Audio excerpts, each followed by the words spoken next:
Hello student, welcome to my class. और आज हम पढ़ने जा रहे हैं पशु आहार के अवयव। पशु आहार के मुख्यतः 6 अवयव होते हैं। इन अवयव में से सबसे पहले नंबर पर आता है कार्बोहाइड्रेट, है ना। सबसे पहले नंबर पर आता है ये कार्बोहाइड्रेट, दूसरे नंबर पर प्रोटीन, तीसरे पर वसा, चौथे पर खनिज लवण, पांचवा पर विटामिन, छठवा पर जल आता है। तो है ना, उपरोक्त जितने भी अवयव 6 अवयव हैं उनका वर्गीकरण कुछ इस प्रकार से किया गया है। पहला है खाद्य पदार्थ, उसमें से पहला पानी और दूसरा है शुष्क पदार्थ। शुष्क पदार्थ को 3 भाग में बांटा गया है: कार्बनिक पदार्थ, अकार्बनिक पदार्थ, विटामिन। अभी हम इसको पूरा समझेंगे अच्छे से, है ना। कार्बनिक पदार्थ को 2 भाग में बांटा गया है: नाइट्रोजन युक्त कार्बनिक पदार्थ, है ना, और नाइट्रोजन रहित कार्बनिक पदार्थ। अब नाइट्रोजन युक्त कार्बनिक पदार्थ को 2 भाग में आता है: कच्चे प्रोटीन, और है ना, और इसको 2 भाग में बांटा गया है: यथार्थ प्रोटीन, प्रोटीन रहित नाइट्रोजन यौगिक। उसके बाद नाइट्रोजन रहित पदार्थ में आता है वसा अथवा ईथर निष्कर्ष और कार्बोहाइड्रेट। उसके बाद कार्बोहाइड्रेट को 2 भाग में बांटा गया है: घुलनशील और अघुलनशील। हम जब इसमें पशुओं में कार्बोहाइड्रेट को पढ़ेंगे तो ये 2 ही चीज़ पढ़ेंगे। पहला घुलनशील कार्बोहाइड्रेट किसको कहते हैं और दूसरा अघुलनशील इनसॉल्युबल किसको कहते हैं। तो सबसे पहले हम यहाँ पास सीक्वेंस इसके हिसाब से चलते हैं। यहाँ पर सबसे पहले कार्बोहाइड्रेट बोला है, तो हम सबसे पहले कार्बोहाइड्रेट देखते हैं क्या होता है कार्बोहाइड्रेट। ये एक प्रकार से कार्बन के हाइड्रेट रूप होते हैं, या बोला जाए तो हाइड्रेट ऑफ कार्बन होते हैं। ये कार्बोहाइड्रेट बेसिकली कार्बन, हाइड्रोजन और ऑक्सीजन का, मैं बोला कार्बन, हाइड्रोजन और ऑक्सीजन का फिक्स अनुपात होता है। इसमें हाइड्रोजन और ऑक्सीजन का वही अनुपात होता है जो जल का होता है, और फिक्स अनुपात होता है। इसका मतलब क्या हुआ कि फिक्स अनुपात, जैसे एग्जांपल के लिए ग्लूकोज लेते हैं, जैसे एग्जांपल के लिए हम क्या लेते हैं, ग्लूकोज लेते हैं। 1 मिनट, कार्बोहाइड्रेट हम निकाल लेते हैं यहाँ पास। मैं यहाँ पे बोला था कि कार्बोहाइड्रेट जो होते हैं वो पॉलीहाइड्रोक्सी एल्डिहाइड और कीटोन होते हैं, और ऊर्जा उत्पादन के समय पॉलीहाइड्रोक्सी एल्डिहाइड और कीटोन देते हैं। और जो कार्बोहाइड्रेट है ये कार्बन के हाइड्रेट रूप होते हैं, या हाइड्रेट ऑफ कार्बन भी बोल सकते हैं इसको। और जो कार्बोहाइड्रेट होते हैं ये कार्बन, हाइड्रोजन और ऑक्सीजन का फिक्स अनुपात होता है। फिक्स अनुपात का मतलब मैं आगे समझा रहा हूँ। इसमें हाइड्रोजन और ऑक्सीजन का अनुपात वही होता है जो जल का होता है। अब क्या कैसे होता है इसको देखते हैं। जैसे एग्जाम्पल है, एग्जाम्पल में आता है ग्लूकोज। ग्लूकोज का सूत्र क्या होता है, C6H12O6। तो ग्लूकोज का सूत्र C6H12O6 है। तो यहाँ पर देखो कार्बन 6, हाइड्रोजन 12 है, ऑक्सीजन 6 है। तो 1:2:1 ऐसा हम बोल सकते हैं। हाइड्रोजन डबल है, ऑक्सीजन सिंगल है। तो ये फिक्स अनुपात होता है, और कई कंडीशन में फिक्स अनुपात नहीं भी होते हैं, वो उसको हम आगे डिस्कशन करेंगे। तो इसमें फिक्स अनुपात होता है, ये सबसे पहले बात तो ध्यान में रखिए। उसके बाद जो ये एक प्रकार के शर्करा भी होते हैं, है ना, जो क्या करते हैं, ऊर्जा उत्पादन में सहायक होते हैं। मैं आपको बता देता हूँ कि 1 ग्राम कार्बोहाइड्रेट के टूटने से, यहाँ पर तो नहीं लिखा होगा, 1 ग्राम कार्बोहाइड्रेट के टूटने से 4 कैलोरी एनर्जी बॉडी में जनरेट होती है ना। चाहे कंडीशन कुछ भी हो, बट 1 ग्राम कार्बोहाइड्रेट के टूटने से 4 कैलोरी एनर्जी जनरेट होती है। 1 ग्राम फैट के टूटने से 4.6 कैलोरी एनर्जी जनरेट होती है। नहीं सॉरी, 1 ग्राम फैट के टूटने से 9 कैलोरी एनर्जी जनरेट होती है। 1 ग्राम प्रोटीन के टूटने से 4.6 कैलोरी एनर्जी जनरेट होती है। अब पशु शरीर में उपयोगिता के आधार पर कार्बोहाइड्रेट को 2 भाग में बांटा गया है। पहला जो कार्बोहाइड्रेट होता है उसको कहते हैं घुलनशील कार्बोहाइड्रेट कहते हैं, है ना। ये इसको घुलनशील कार्बोहाइड्रेट कहते हैं, जो पहला होता है उसको। घुलनशील कार्बोहाइड्रेट में सिर्फ आप इतना जानिए कि इसमें जो है स्टार्च व शर्कराएँ आती है। स्टार्च आता है और शर्करा आता है किसमें, घुलनशील कार्बोहाइड्रेट में। इस प्रकार के कार्बोहाइड्रेट को आप इसके पीछे मत जाइए, मैं जो बोल रहा हूँ उसको समझिए। ये जो कार्बोहाइड्रेट होता है ना, ये घुलनशील कार्बोहाइड्रेट जो होता है इसमें स्टार्च और शर्कराएँ आती हैं। तो इन्हें सभी प्रकार के पशु पचा सकते हैं।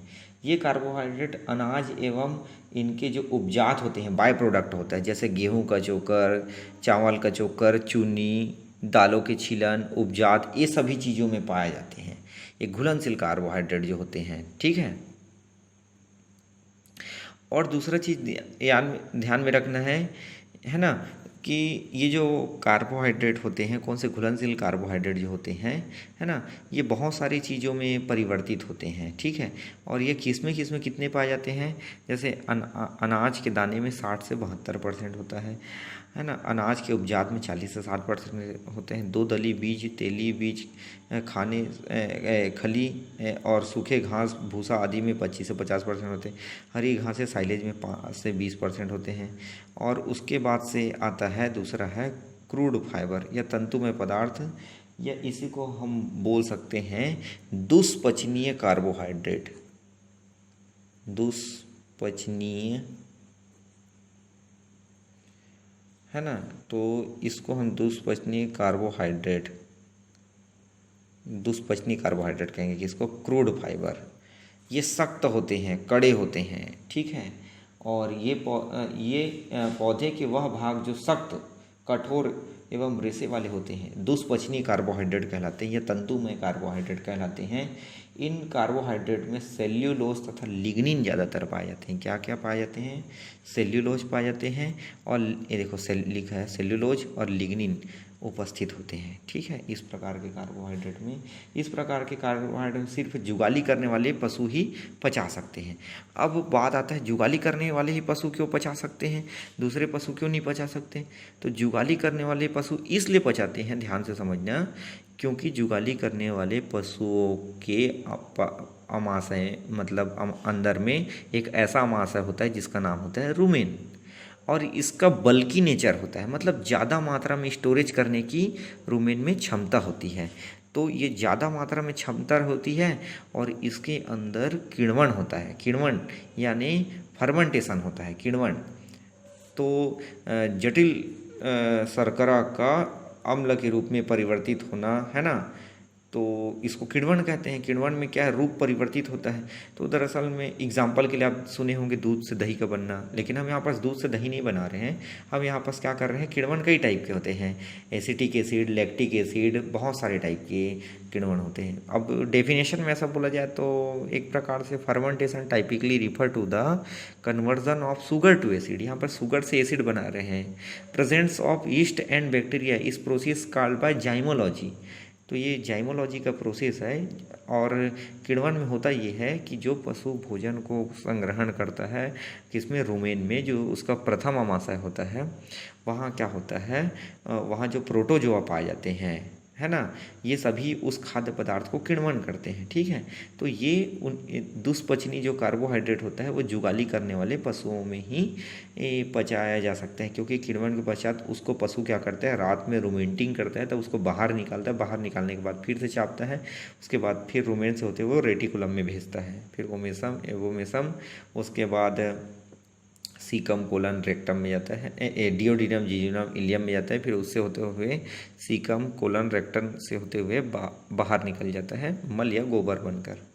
उसके बाद से ये दुष्पचनी जो कार्बोहाइड्रेट होते हैं, इनके बारे में ये भी जानना है आपको कि इनका जो बोला जाए किण्वन होता है, तो किण्वन में क्या होता है, जैसे कि स्टार्च, है ना, और ग्लूकोज हो गया, फ्रक्टोज आदि में बदल दिया जाता है, किसको, सेल्यूलोज और लिग्निन को, ठीक है ना।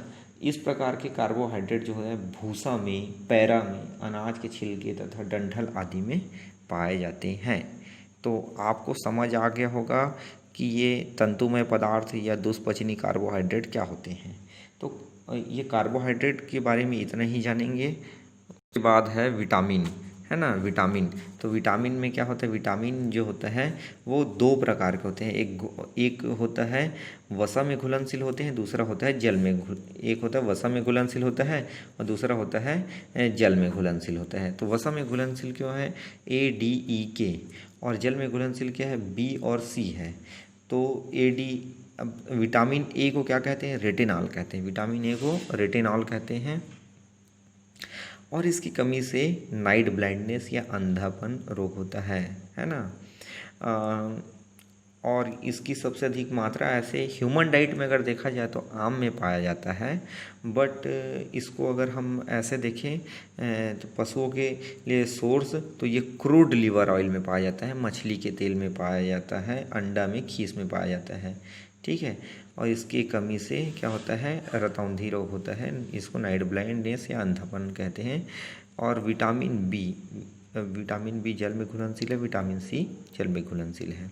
तो विटामिन B1 को थायमिन कहते हैं, B2 को राइबोफ्लेविन कहते हैं, है ना, B3 को पायरिडॉक्सिन, B6 को पायरिडॉक्सिन कहते हैं, B5 को निकोटिक एसिड निकोटिनामाइड कहते हैं, विटामिन H, ये H है, बायोटीन जो लिख दिया ना, विटामिन H को बायोटीन कहते हैं, है ना। और भी इसके रूप में पेंटाथाइनिक अम्ल है, पैरा एमिनो बेंजोइक अम्ल है, फोलिक अम्ल है, कोलिन है ना, और इनोसिटाल है, विटामिन B12 है, इसको साइनोकोबालामिन कहते हैं, विटामिन B12 को। विटामिन B की कमी से बेरी रोग होता है ना। और विटामिन B के स्रोत क्या क्या हो सकते हैं? विटामिन B के स्रोत हमारे होते हैं जितने भी प्रकार के हरे पत्तीदार सब्जियां हो गए, घी हो गया, अंडे हो गए, ये सभी विटामिन B कॉम्प्लेक्स के स्रोत होते हैं। उसके बाद से आता है विटामिन C। विटामिन C की कमी से स्कर्वी रोग होता है। और विटामिन C खट्टे फलों से हमको प्राप्त होता है। तो विटामिन C के स्रोत हैं ताज़े खट्टे फल, और सबसे अधिक विटामिन C बारबेंडो चेरी में होता है। ये 1500 से 2000 ppm तक पाया जाता है।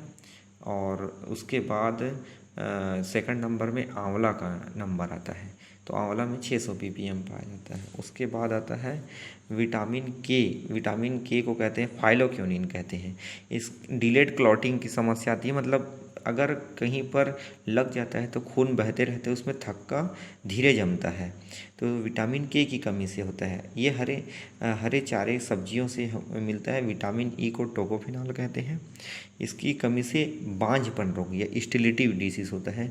ये आउटर लेयर ऑफ ग्रेन से मिलते हैं, मतलब दानों के छिलके से मिलते हैं, अंकुरित अनाज से मिलते हैं, दूध, अंडा, घी से प्राप्त हो। विटामिन सी तो मैं बता दिया हूँ, बी भी बता दिया। तो ये विटामिन के बारे में इतना कुछ है। उसके बाद आता है जल, जिसके बारे में हम ज़्यादातर डिस्कस करते हैं। तो जल, पशु शरीर में जल बहुत आवश्यक है। शरीर का 70 से 80% भाग जल का बना हुआ होता है ना।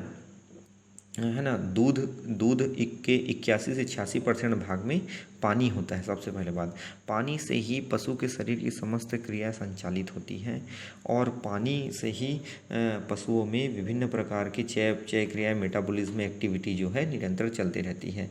पशुओं को एक दिन में 36 लीटर पानी की आवश्यकता होती है। पशु को एक दिन में कितनी लीटर? 36 लीटर पानी की आवश्यकता होती है। और मैं एक चीज़ और बताना चाहूँगा, जैसे पशु के शरीर का संगठन है, उस संगठन में से पानी जो है, ऐसा देखा जाए तो अगर न्यूनतम पानी की मात्रा है तो 56 से 58% तो न्यूनतम रहता ही है। उसके बाद से प्रोटीन जो है पशु शरीर में देखा जाए 17 से 18% होता है। वसा 20 से 21% होता है, और खनिज लवण 5% पाया जाता है। ये मैं गाय और भैंस की बात कर रहा हूँ। और जो पानी है, पानी जो होता है ये इसके देखा जाए जिस प्रकार से पौधे में प्रोटोप्लाज्म का प्रमुख संगठन होता है, उसी प्रकार से पशुओं में प्रत्येक कोशिकाओं का प्रमुख संगठन होता है। इसके 20% जल की कमी से जीव की मृत्यु हो जाती है। और उसके बाद से जानने वाली बात है कि स्वस्थ पशु को दूध देने वाली गाय को एक दिन में 25 से 36 लीटर पानी की आवश्यकता होती है। उसके बाद पानी के कार्य, पानी रक्त को पतला बनाता है, संपूर्ण शरीर में संरचना से परिभ्रमण हो सके। और सबसे एक चीज़ और जानने वाली बात है कि भ्रूण अवस्था में पानी की सर्वाधिक आवश्यकता होती है, और एडल्ट अवस्था में या यंग अवस्था में पानी की कम आवश्यकता होती है। तो भ्रूण अवस्था में अधिक आवश्यकता होती है। और पानी के कार्य में पहले बता, पानी रक्त को पतला करते हैं ताकि संपूर्ण शरीर में सरलता से परिभ्रमण हो सके। भोजन को घोलक रूप में बदलता है ना भाई। ताप क्रम नियंत्रित कर, पानी मल को बाहर निकालने में सहायक होता है। दूध उत्पादन में सहायक होता है। शरीर निर्माण में लगभग सभी प्राणभूत कार्य पाचन, अवशोषण, है ना, अंतर्वर्ती चयापचय एवं उत्सर्जन में पानी काम आता है। पानी शरीर की वृद्धि में सहायक होता है। तो ये बहुत सारे वर्ग करते हैं पानी जो होते हैं, ठीक है। पानी जो होता है वो बहुत सारा वर्ग करता है। और उसके बाद से प्रोटीन है ना। तो इसमें कवर करने के लिए हमारा एक टॉपिक बच गया, वह है प्रोटीन, पशु शरीर में प्रोटीन। तो प्रोटीन पशु शरीर का अति महत्वपूर्ण तत्व होता है प्रोटीन, तो सबसे पहले बात है ना। और पशु शरीर में 2 प्रकार के प्रोटीन पाए जाते हैं, ठीक है। उसमें से पहला वास्तविक प्रोटीन होता है, पहला को बोलते हैं वास्तविक प्रोटीन बोलते हैं। और दूसरा जो होता है प्रोटीन रहित नाइट्रोजन युक्त पदार्थ। दूसरा जो होता है वो है प्रोटीन रहित नाइट्रोजन युक्त पदार्थ। तो जो वास्तविक प्रोटीन होता है ना, जो 1 मिनट यहाँ पे देखो, है ना, कहाँ है इसमें पता नहीं कैसे डिस्क्राइब किया है, बट मैं एकदम सरलता से बता रहा हूँ, आसानी से समझ जाओगे। पशु शरीर में 2 प्रकार के प्रोटीन पाए जाते हैं, पहला वास्तविक प्रोटीन है और दूसरा होता है प्रोटीन रहित नाइट्रोजन युक्त पदार्थ। तो वास्तविक प्रोटीन सभी प्रकार के पशुओं द्वारा पचा लिए जाते हैं, ठीक है। वास्तविक जो प्रोटीन होते हैं वो सभी प्रकार के पशुओं द्वारा पचा लिए जाते हैं। लेकिन जो दूसरे प्रकार के प्रोटीन है, प्रोटीन रहित नाइट्रोजन युक्त पदार्थ, है ना, ये जुगाली करने वाले पशु के द्वारा ही पचाए जाते हैं। पशु शरीर में औसतन 16 से 18% प्रोटीन पाया जाता है। कितना परसेंट? 16 से 18% प्रोटीन पाया जाता है, ठीक है। तो प्रोटीन के कार्य क्या होते हैं? तो पशु शरीर में जो है मांसपेशी तथा तंतुओं के निर्माण में सहायक होता है तथा और क्या करता है, पुराने तंतुओं की मरम्मत करता है। दूसरा है प्रोटीन प्रोटोप्लाज्म का अति महत्वपूर्ण भाग है और यही प्रोटोप्लाज्म जीवन का मुख्य आधार है। सबसे पहले बात जानने वाली बात है। तीसरा हम अगर देखें प्रोटीन के कार्य में, प्रोटीन एंजाइम तथा हार्मोन्स के उत्पादन में भी सहायता करता है, ठीक है भाई।